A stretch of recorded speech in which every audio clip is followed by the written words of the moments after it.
What is up, guys? Welcome back to the channel. Today we're talking about Motorfest in August. It's going to be a big month in terms of like content, things they're adding to the game. There's a lot that's happening and it starts next week. So let me get into it. Let's go.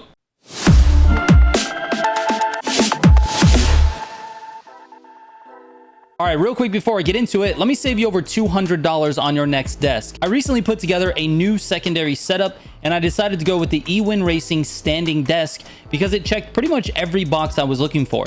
The first thing that stood out was how sturdy it feels. It uses a full metal frame, and even when you raise it up, it stays solid with virtually no shake. The electric sit-to-stand adjustment is smooth, and the height controls let you switch between 3 programmable height presets with the press of a button. Another feature I really wasn't expecting is the built-in RGB lighting. Instead of using a separate remote, the desk has its own dedicated touchscreen control panel built right into the top. So changing colors and lighting effects is quick and easy whenever you want to match the rest of your setup. The desk itself is a spacious 63 inches, so there's plenty of room for multiple monitors, a keyboard, and all of your gaming gear without feeling cramped. They also built hidden cable management into the desk, which makes it much easier to keep everything looking clean. The carbon fiber finish gives it a premium look, and I also like the little quality of life touches like the built-in cup holder and the headset hook. Those are small additions, but they're the kind of features that make this desk feel well thought out. If you're looking to upgrade your setup, head over to ewinracing.com and use code Militia at checkout to get 30% off your order. That's over $200 in savings on this desk. So if you've been thinking about upgrading your workspace, now's a great time to do it. The reason I'm making this video actually is because this is sort of a new content structure, a new content like layout or timeline that they've given us here in season 10, and I think it's going to continue like this going forward. So in order to kind of get used to it and get used to the things coming back monthly, let's talk about everything that's going to happen on August 5th, which is the update next week. The first thing is the Motorfest late show playlist. So if you click on this playlist and you go down, you know that you can't play anything more than 4 events. They're going to release 4 more events in 5 days. You can see available 5 days, 5 days, 5 days, and then the next one will be the month after that. So we get 4 more events, which means we'll get new side activities and we should get some new challenges. So if you've been waiting for some new content, next week is going to be the time to play it. In addition to that, we're going to be getting our very first story.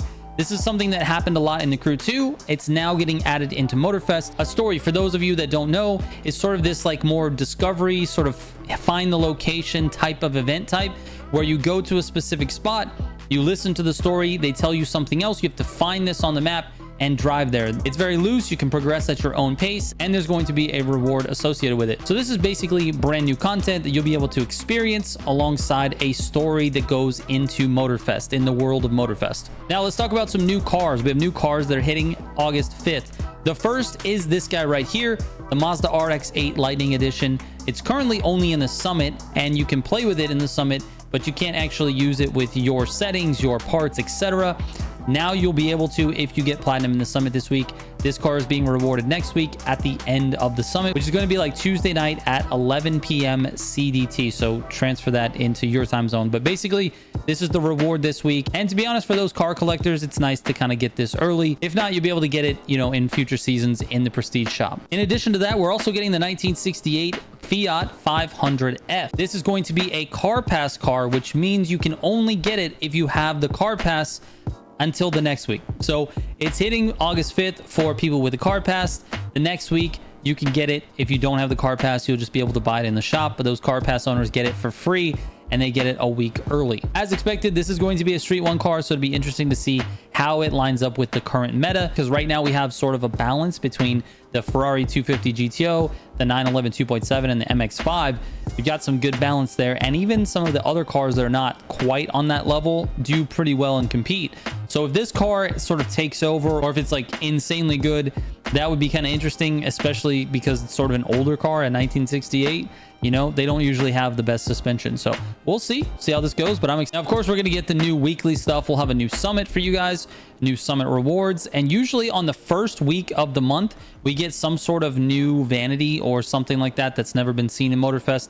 The middle weeks of the month usually don't have new stuff. That's usually repeat vanities from the Crew 2. But the first week of the month usually is a new vanity. So we'll see a new vanity in the Summit, hopefully, and then a car on the last week of that Summit month. So we should be getting another car. And I don't know exactly what it is, but that car should be revealed with the update on the 5th. And lastly, we'll be getting a new main stage Legacy, a new set of events here. If you missed that opportunity to get the comment, you will now be able to get that on August 12th. So not the first week of the month, but the second week of the month, you'll be able to earn that. And that's kind of it. August is very packed, I would say. There's a lot of stuff going on. And I think their goal with this season was to sort of bring this type of excitement every like beginning of the month, so that people have a reason to log back in at the beginning of the month and go through the things. And then they hope that the sort of summit content can keep people playing throughout the middle weeks of the month. Everything is sort of like stretched out and spread out right now for Motorfest, and I don't really know if I like that or if I don't. I kind of prefer everything to be sort of top heavy. I like to see it all in the very beginning of the month, and then, you know, give us all month to sort of earn those things. But they've been spreading it out. You have, you know, car pass stuff at the beginning of the month, new vanity stuff at the beginning of the month. You've got the main stage legacy hitting the second week of the month. You've got new cars coming at the beginning of the month, and in this case, we've got new content like new playlist. We've got the stories, and then at the end of the month, we should have a summit car, and we should expect that exact same cycle for month 3. And then by the time month 3 is done, we are getting ready. We're excited. We're talking about season 11, which I got to preview. I can't really give you any real details or any impressions because I would be breaking NDA, but I did get to preview season 11, so I know what's coming. And as soon as I can say anything about season 11, I will say it. You will definitely see videos from me on season 11 as we get closer. So anyway, thank you guys so much for watching. I appreciate it. I will catch you on the next one. Trigger out.